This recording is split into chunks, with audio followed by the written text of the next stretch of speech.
لا حول ولا قوة الا باللہ العلی العظیم اعوذ باللہ من الشیطان الرجیم بسم اللہ الرحمن الرحیم رب اشرح لی صدری ویسر لی امری واحلل عقدۃ من لسانی یفقہوا قولی السلام علیکم ایھا الشہیدان الذبیحان بارض کربلا صلوات بر محمد و آل محمد۔ زائرین محترم، ابھی ہم لوگ جس بارگاہ میں یہاں زیارت کرنے کے لیے آئے ہیں، اس جگہ کو مسیب کہا جاتا ہے۔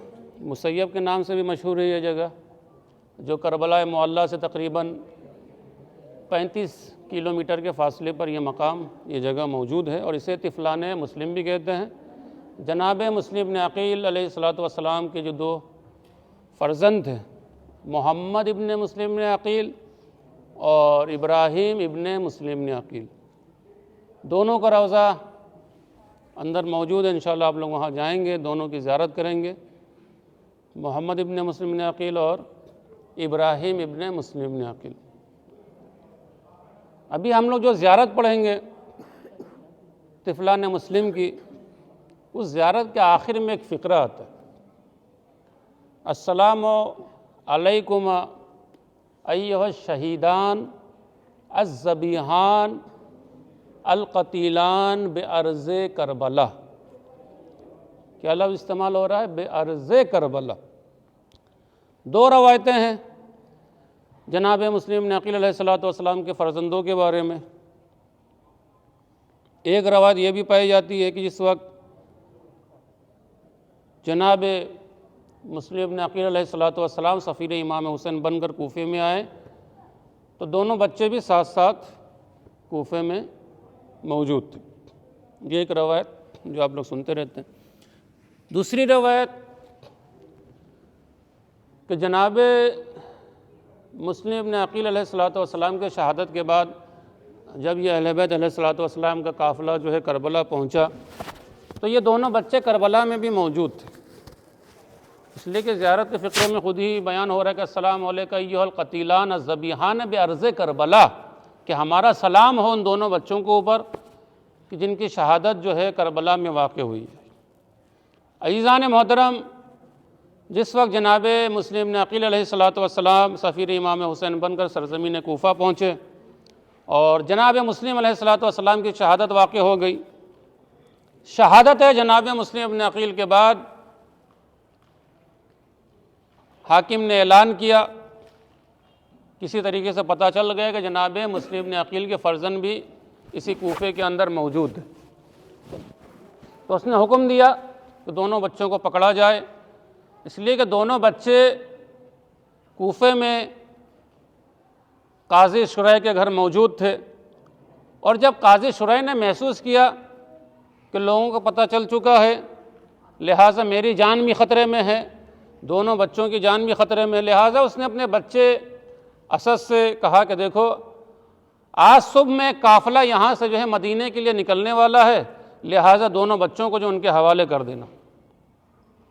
عزیزان گرامی، قاضی شریح کے بیٹے اسد نے دونوں بچوں کو لے کر چلا، وہ جیسے ہی وہاں پہنچا کیا دیکھا کہ جو قافلہ عازم مدینہ تھا وہ کافی آگے بڑھ چکا ہے۔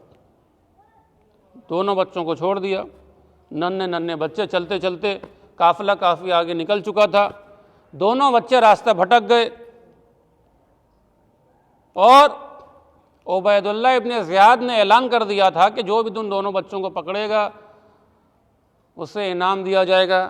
بہرحال جب صبح ہوئی، حکومت کے سپاہیوں نے دونوں بچوں کو پکڑ لیا اور قید خانے میں زندان میں ڈال دیا۔ لیکن عزیزان محترم، زندان کا جو دربان تھا، جو محافظ تھا، جن کا نام مشکور بیان کیا جاتا کہ وہ محب اہل محبت تھا، اہل بیت علیہ السلام سے بہت زیادہ محبت رکھتا تھا، جب اسے یہ پتہ چلا کہ یہ طفلان مسلم ابن عقیل ہیں، محمد و ابراہیم ہے، اس نے فوراً جو کہا کہ میں جو ہے تمہیں آزاد کر دیتا ہوں۔ دونوں بچوں کو قید خانے سے رات کی تاریکی میں آزاد کر دیا۔ صبح ہوئی، حاکم کو پتہ چلا کہ اس نے جو ہے دونوں بچوں کو آزاد کر دیا، اس کو جو ہے اپنے دربار میں بلایا کہ کیا بات ہے؟ کیوں تم نے دونوں بچوں کو آزاد کیا؟ کس لیے آزاد کیا؟ کہا کہ خوشنودی خدا کے لیے میں نے ان دونوں بچوں کو آزاد کر دیا۔ میں نہیں چاہتا کہ یہ ننھے بچوں کے جس کی کوئی جرم و خطا نہیں ہے اسے اس قید خانے میں قید کیا جائے۔ عزیزان گرامی، اس ملعون نے حکم جاری کیا کہ 500 کوڑے لگائے جائیں مشکور کو۔ اس نے کیوں آزاد کیا؟ 500 کوڑے لگائے گئے اسے، اس کی شہادت واقع ہو گئی۔ دونوں ننھے بچے، رات کی تاریکی ہے، ادھر ادھر پھر رہے ہیں، حکومت کے سپاہی بھی پیچھے پیچھے لگے ہوئے ہیں۔ عزیزان گرامی، جیسے ہی صبح ہوئی، واقعہ سنتے رہتے ہیں کہ ایک عورت اس نہر کے پاس، جو نہر ابھی آپ لوگوں نے دیکھا ہے، جس راستے سے ابھی ہم لوگ آئے ہیں اسی کے بارے میں ملتا ہے کہ وہیں پر دونوں بچوں کو بے دردی کے ساتھ ذبح کر کے ڈالا گیا تھا۔ جس راستے سے ابھی آپ لوگ آئے ہیں اس نہر کی آپ لوگوں نے زیارت کی۔ دونوں بچے ڈر کے مارے، خوف کے مارے درخت کے اوپر چڑھے ہوئے تھے۔ جب عورت کنیز جب وہاں پانی بھرنے کے لیے آئی، اس نے پانی پرچھائی کو دیکھا، اپنے سر کو اٹھا کر دیکھا اوپر کی طرف، کیا دیکھا؟ دو ننھے بچے درخت کے اوپر موجود ہیں۔ بچے سہمے ہوئے تھے، ڈرے ہوئے تھے۔ اس نے پوچھنا شروع کیا کہ کون ہو، کہاں سے آئے ہو؟ جب بچوں کو اطمینان ہوا تو انہوں نے بتایا کہ ہم جو ہے طفلان مسلم ابن عقیل ہیں۔ جیسے ہی اس عورت نے اس جملے کو سنا، فوراً جا کر اپنے مالکن کو خبر دی۔ اس کے مالکن کو جب پتہ چلا، فوراً دوڑتی ہوئی بھاگتی ہوئی آئی، ننھے بچوں کو اپنے گھر لے کر گئی، لباس تبدیل کیے، کھانا لے کر آئی، کھانا کھلایا، بچوں کو لباس تبدیل کیے اور ان کے لیے گھر میں انتظام کیا آرام کرنے کے لیے۔ سرداب میں لے جا کر گھر کے اندر، اس لیے کہ اس زمانے میں ہر گھروں میں یہاں سرداب بنا ہوا کرتا تھا، وہاں لے جا کر بچوں کو سلا دیا۔ اتنے میں اس عورت کا شوہر، کہ جو بہت ہی بڑا ظالم تھا، حارث ملعون نام بیان کیا جاتا ہے، کافی رات کو گھر پہنچا۔ بیوی نے پوچھا کیا بات، اتنی تاخیر کیسے ہو گئی؟ کہا تمہیں نہیں معلوم کہ مسلم ابن عقیل کے بچے قید خانے سے فرار ہو چکے ہیں، مشکور نے اس کو آزاد کر دیا ہے۔ عبید اللہ ابن زیاد نے انعام رکھا ہے کہ جو بھی ان بچوں کو پکڑ کر لائے گا اسے انعام سے نوازا جائے گا۔ میں صبح سے ان دونوں بچوں کو ڈھونڈ رہا ہوں، کہاں ہیں وہ بچے، میں انعام حاصل کرنا چاہتا ہوں۔ عزیزان گرامی، وہ ملعون کھانا کھایا، کھانا کھانے کے بعد بستر پر جا کر لیٹا۔ جیسے ہی لیٹا اسے آہٹ محسوس ہوئی کہ گھر میں کوئی موجود ہے۔ بیوی سمجھاتی رہی کوئی نہیں ہے، خاموش ہے بیوی، لیکن عزیزان گرامی اس کے ذہن میں یہ شک ہو گیا کیا وہ بچے ہمارے گھر پہ موجود ہیں؟ دھیرے دھیرے وہ ملعون اس سردار کی طرف آگے بڑھا کہ جہاں ننھے بچے آرام فرما رہے تھے۔ اتنے میں چھوٹے بھائی نے بڑے بھائی کو جگایا کہ بھیا اٹھو، ابھی ہم نے خواب دیکھا ہے، شہزادی فاطمہ زہرا سلام اللہ آئی ہوئی تھی، بابا علی آئے ہوئے تھے، امام حسن موجود تھے، امام حسین موجود تھے، اور ہمیں کہہ رہے تھے کہ ہم بہت ہی جلدی جامع کوثر سے سیراب ہونے والے ہیں۔ عزیزان گرامی، اتنے میں وہ ملعون قید خانے میں اس سرداب میں پہنچا۔ ارے کیا دیکھا کہ ننھے بچے سہمے ہوئے ہیں۔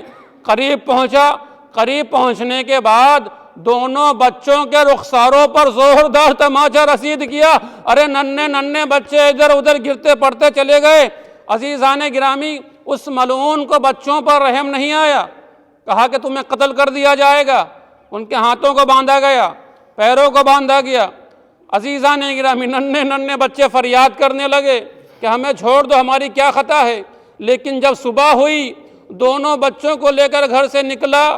عزیزان گرامی، غلام نے روکنا چاہا، غلام کو تلوار سے مار دیا۔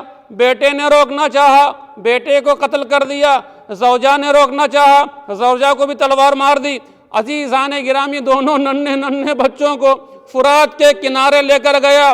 عزیزان گرامی، بچے فریاد کر رہے ہیں، مجھے معلوم ہے کہ تم مجھے ابھی قتل کر دو گے، ارے کم سے کم ہمیں اتنی سی مہلت دے دو کہ ہم نماز پڑھ لے۔ کہا کہ نماز پڑھ کے کوئی فائدہ نہیں ہے، اگر نماز پڑھنا چاہتے ہو تو پڑھ لو۔ عزیزان گرامی، جیسے ہی بڑے بھائی نے اپنے سر کو سجدے میں رکھا، عزیزان گرامی، اس ملعون نے تلوار کے ذریعے سے ایسا وار کیا کہ سر شگافتہ ہو گیا۔ عزیزان گرامی، بھائی آگے بڑھا، اپنے بھائی کے سر کو اپنے آغوش میں لیا، اس ملعون کو چھوٹے بھائی پر بھی رحم نہیں آیا، ارے اس کے سر کو بھی تن سے جدا کر دیا۔ عزیزان گرامی، سروں کو تن سے جدا کرنے کے بعد دونوں کے جسموں کو لے کر دریائے فرات میں ڈال دیا، اور ننھے ننھے بچوں کے سروں کو لے کر ابن زیاد کے محل میں پہنچا تاکہ انعام حاصل کرے۔ عزیزان گرامی، جیسے ہی ابن زیاد نے ننھے ننھے بچوں کے سروں کو دیکھا، 3 مرتبہ اپنی جگہ سے اٹھتا ہے اور بیٹھتا ہے، اٹھتا ہے اور بیٹھتا ہے، اور حکم جاری کیا کہ جتنا جلدی ہو سکے اور ان سروں کو لے کر جاؤ اور دریائے فرات میں ڈال دیا جائے۔ عزیزان گرامی، ایک محب اہل بیت دونوں سروں کو لے کر جیسے ہی فرات میں لے کر گیا، سروں کو فرات میں ڈالنا تھا کہ ڈوبے ہوئے جسم ارے سطح آب پر ظاہر ہو گئے، ارے اپنے سر سے لگ کر دونوں اسی فرات میں ڈوبے۔